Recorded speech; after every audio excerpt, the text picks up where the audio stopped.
Cardinals had a little bit of everything happen last night in their first of 3 games at Rate Field up on the south side of Chicago. See if they can do that again this evening if the game gets played. This is Card Central 365 here on STL Sports Central. All content powered by DraftKings. The crown is yours. Joe Roderick, Mike Claiborne here with you on a Wednesday afternoon, Claibs. That Monday off day threw me off this week. But as I mentioned at the top, I mean, really, everything you could possibly see at a baseball game seemed to happen last night on the South Side. Yeah, I would agree with you. It got off to a little bit of an odd start where Chicago scored in the first inning, but the Cardinals came back and hung a 5 on them. Chicago was very sloppy defensively, man. But I thought the key was, they beat their best pitcher.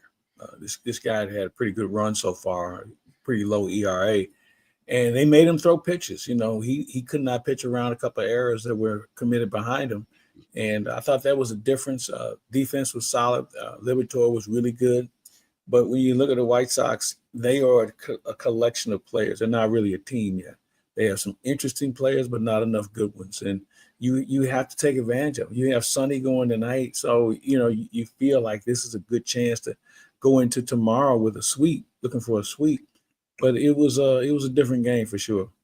You had mentioned on Monday with Stefan that this is, the phrase must win gets thrown around a lot. You don't often hear must sweep when it comes to baseball terms, but I believe that's the phrase you used on Monday. And it is. I think anytime any major league team looks at their schedule and they see the White Sox, they see the Rockies on their schedule, they go into those series and a loss is, it's unacceptable. Yeah, it's kind of unacceptable in a way. No, I agree. And, last year the Cardinals had a problem with the White Sox. So it's one of those deals where when you look at the schedule coming up, you're facing Cincinnati, a team you're tied with in the standings. And then here come the Cubs, a team you're trailing in the standings. And then you go on a road trip that features Cleveland, which I think is a really good team. Yep. Pittsburgh is a team, and you play them in their ballpark, they could be a handful. And then you go back to Chicago against the Cubs. So there's no situations where you can't end up getting swept yourself. So you have to make hay now against teams like Chicago. Let's as we kind of look back at last night's game, lineup construction was a big thing that I think we were all looking forward to, but I want to focus on who we saw behind the plate in last night's game. That was Pedro Pages. For most of the season, since once Ivan Herrera went on the IL, you saw Joel Pozo catching Matthew Liberatore, I believe, in all but one start this season since he got hurt. Pedro Pages was the first 2, and then Pedro Pages was started for him a few starts ago. And Stefan and I were talking about it yesterday. Matthew Liberatore's ERA with Joel Pozo behind the plate, and in a much different sample size, was a 1.5 more with Pozo behind the plate than what we saw out of Matthew Liberatore throwing to Pedro Pages. And how much stock do you put into something like that? I put a lot of stock into it. Some guys just have a feel for the game, a feel for that pitcher and what he has working for him. And I know that when Pedro has worked with Matthew in the past, they have a pretty good connection. And I just really felt like you wanted to get off on the right foot with the series. And while Pozo has caught him, just like you see Herrera catching Palante, you know what, man, you got to go for the win. And while it may be something that you'd like to do more of, Pages gives you a better chance defensively behind the plate than the other two. And I think that they wanted to really bear down and get Liberatore off to a good start. And he turned in a really good effort last night. But, right now, hey, listen, the hardest thing that Ali and his staff have to deal with is trying to find at-bats for Gorman and Pozo and people of that nature who come off the bench. At some point, Walker and Burleson are in that conversation as well. I don't really think Barrera is a guy that you're really trying to get at bats for. He's a guy that's going to play on Thursday and Sunday.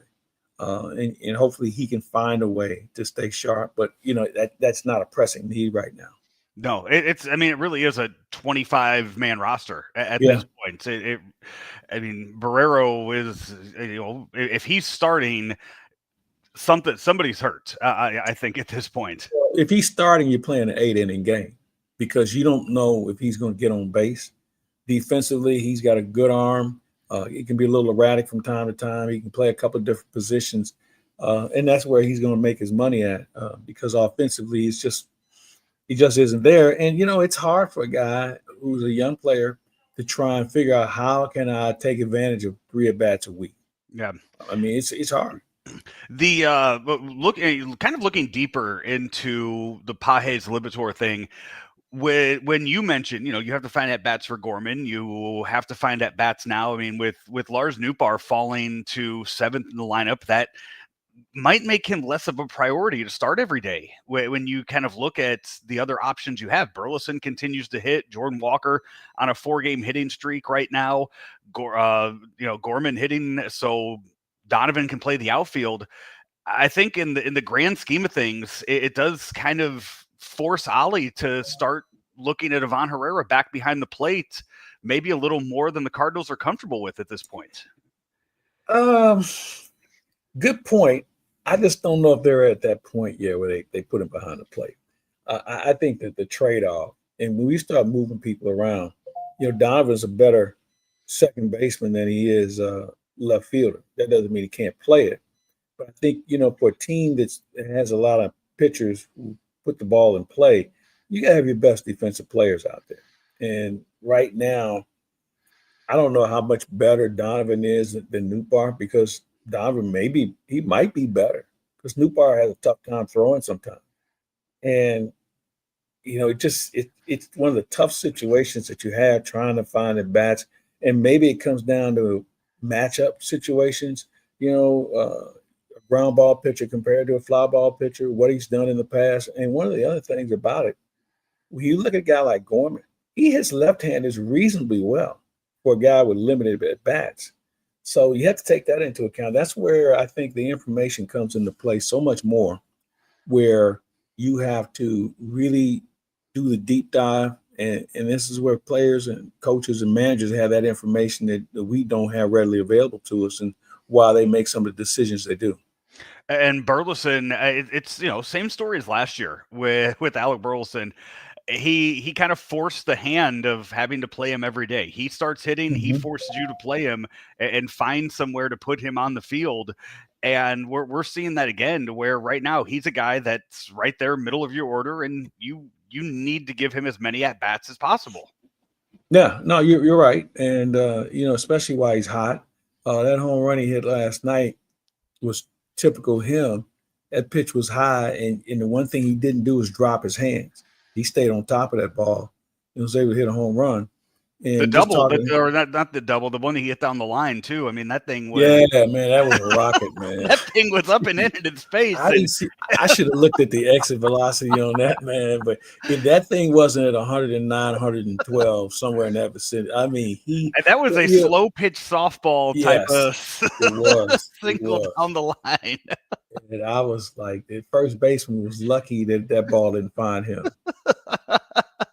So yeah, he's a guy that's fun to watch. He carried the offense for the second half of last year, and he looks like that's what he's back on right now. Yeah, you're right. Yeah, and you know what? That's how this team kind of shakes out this year. No one person carries this team.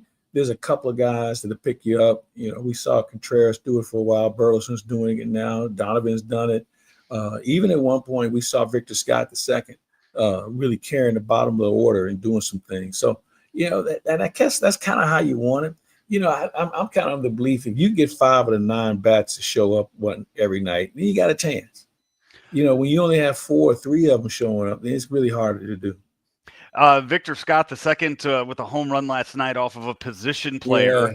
Yeah. You know what, man? I just hope that doesn't create a monster here because, Victor Scott, he has this tendency with that swing.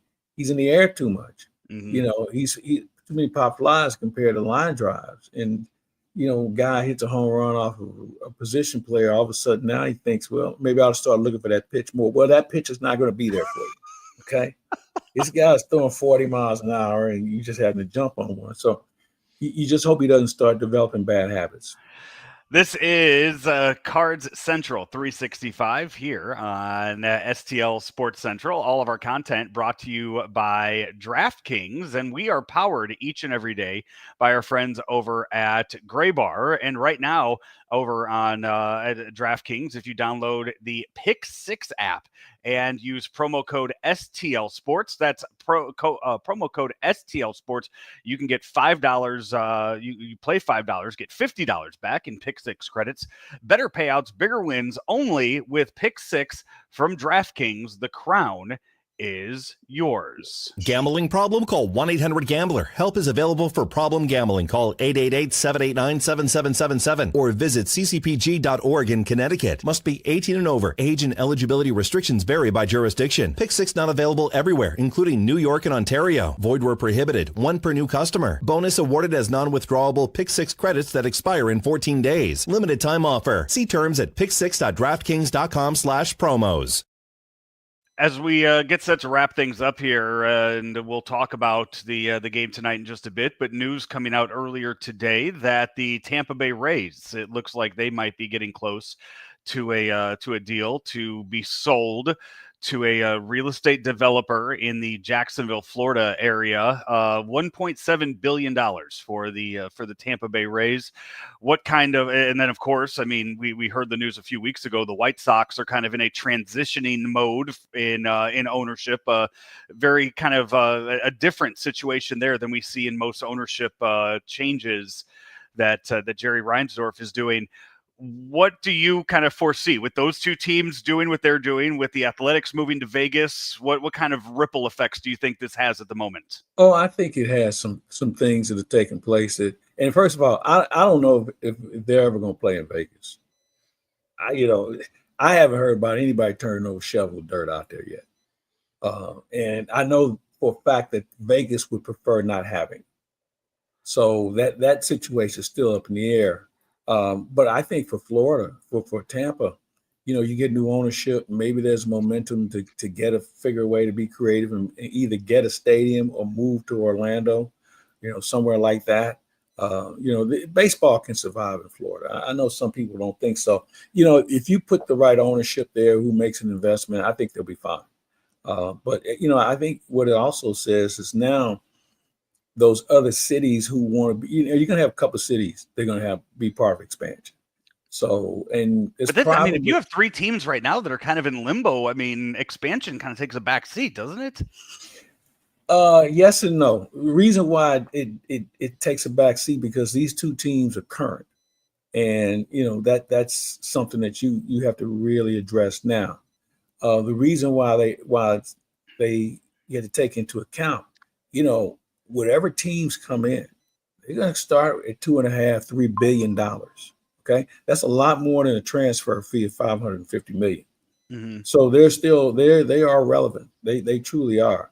And I really feel like with this next CBA, that's going to be a talking point. It's going to be a talking point about, in my opinion, qualifying owners.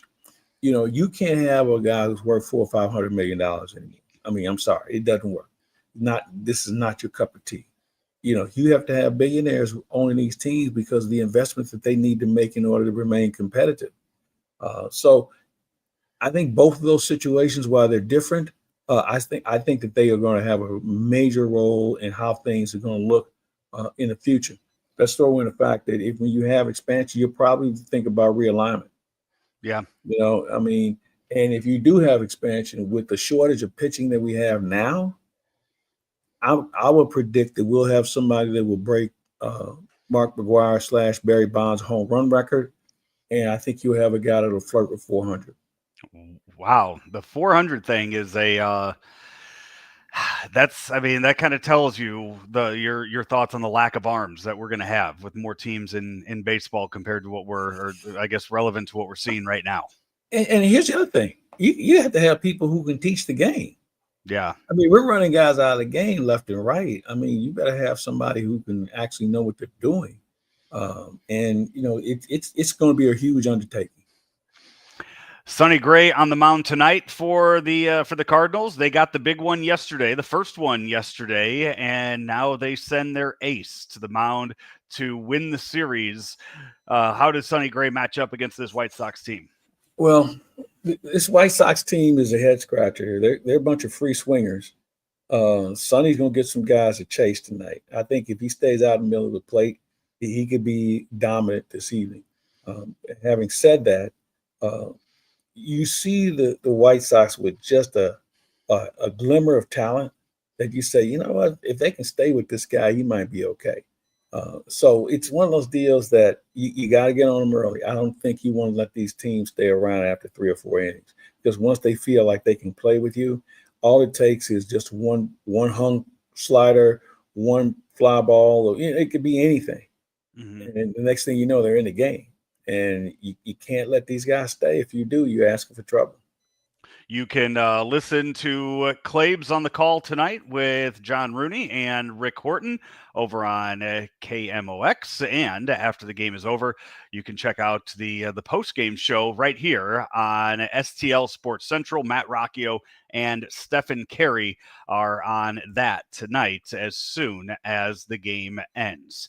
Of course, all other kinds of Cardinal content available for you here on STL Sports Central.